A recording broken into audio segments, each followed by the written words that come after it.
Guys, for today guys, magluto akong ginataang tilapia. So guys, ito ay ating tilapia, fresh na fresh.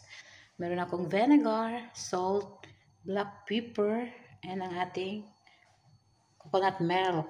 So meron tayong red chili, maanghang po yan, tsaka garlic, onion, ginger, nor cubes.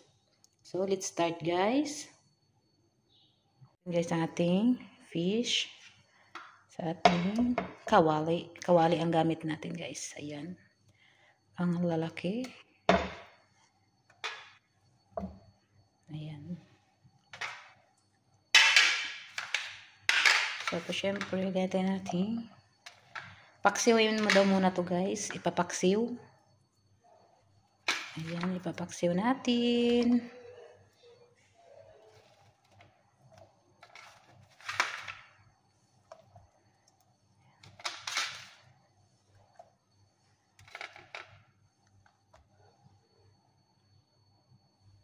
Tapos guys, lagay na natin ang nor cubes.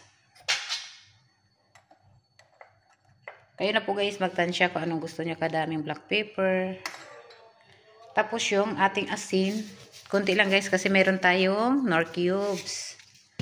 Tapos syempre yung ating suka na pampalaban sa lansa. So ayan na siya guys.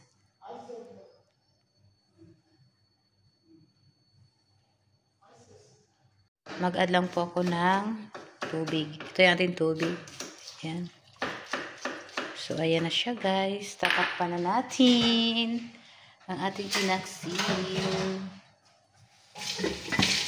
Ito na yung ating hinataan. Ilagay na natin. Napaksiw na po siya. Ilagay na natin yung ating gata.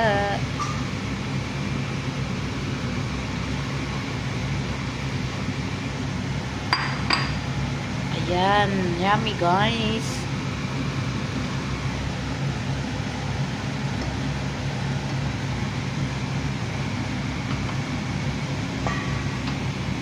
Guys, ang ating ginataang tilapia.